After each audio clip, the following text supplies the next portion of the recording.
4টা বছৰৰ অন্তত ন্যায় পালে নন্দিতা শইকীয়াৰ পৰিয়ালে আৰু আজি ধেমাজি সত্ৰ ন্যায়াধীশৰ আদালতে যিটো ঐতিহাসিক ৰায়দান কৰি হত্যাকাৰী ৰিণ্টু শৰ্মাক যিহেতু মৃত্যুদণ্ডৰে দণ্ডিত কৰিছে আৰু এই মুহূৰ্তে যিটো মৰিধল মহাবিদ্যালয়ৰ কৰ্তৃপক্ষ আছে, মৰিধল মহাবিদ্যালয়ৰ ছাত্ৰ একতা সভা আছে আৰু ধেমাজিৰ মৰিধল মহাবিদ্যালয়ৰ যিহেতু ছাত্ৰী আছিল নন্দিতা শইকীয়া আৰু নন্দিতা শইকীয়াৰ পৰিয়ালৰ মৃত্যু গ্ৰহণ কৰাৰ পিছত আচলতে সমগ্ৰ ৰাজ্যজুৰি যি ধৰণে এক চাঞ্চল্য বিৰাজ কৰিছিল, ৰাইজে বিচাৰিছিল যে হত্যাকাৰীক ফাঁচি দিয়া হওক আৰু ফাষ্ট ট্ৰেক আদালতৰ জৰিয়তে যিটো এই গোটেই বিচাৰ প্ৰক্ৰিয়া চলোৱাৰ কথা ৰাজ্যৰ মুখ্যমন্ত্ৰীগৰাকীয়ে সদৰি কৰিছিল।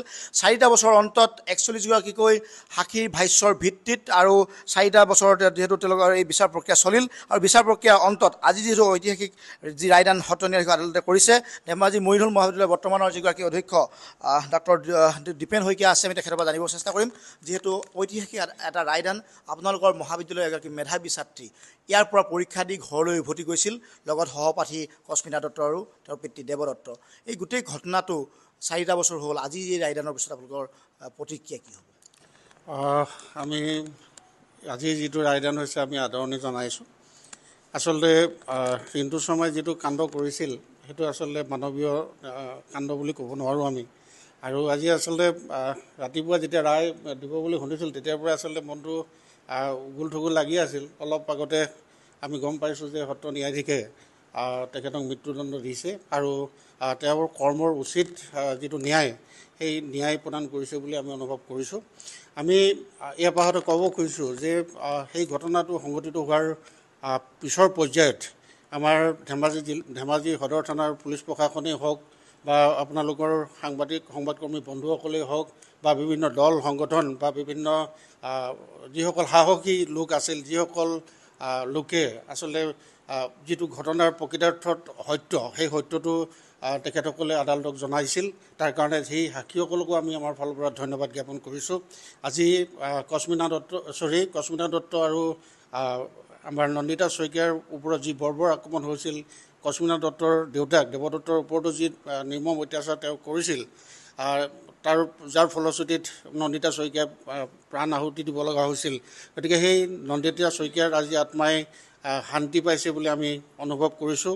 আমিও প্ৰতি বৰ্ষতেই আচলতে এই আজিৰ দিনটোত আমি নন্দিতা শইকীয়াই ন্যায় পোৱাৰ উদ্দেশ্যে আমি চাকি বন্তি জ্বলাই আহিছিলোঁ। আজি আবেলিও আমি গধূলি সন্ধ্যা সময়ত আমি ছাত্ৰ একতা সভাৰ লগত একেলগে নন্দিতা শইকীয়াৰ আত্মাৰ সদ্গতিৰ কাৰণে আমি আজি সমবেত হ'ম। আৰু আমি ইয়াৰ পাছতে আচলতে যিসকলৰ আপ্ৰাণ প্ৰচেষ্টাত, যিসকলৰ আচলতে সৎ প্ৰচেষ্টাত আজি এই ৰায়দান হ'ল, গতিকে সেই ৰায়দানক আমি আদৰণি জনাইছোঁ আৰু ভৱিষ্যতে যাতে কাৰো ক্ষেত্ৰত এনেধৰণৰ ঘটনাৰ পুনৰাবৃত্তি নহয় তাৰ কাৰণে আমি সকলো পক্ষক অনুৰোধ জনোৱাই নহয় আৰু ভগৱানক প্ৰাৰ্থনা কৰিছোঁ যাতে এনেধৰণৰ ঘটনা কাৰো ক্ষেত্ৰত সংঘটিত নহয়।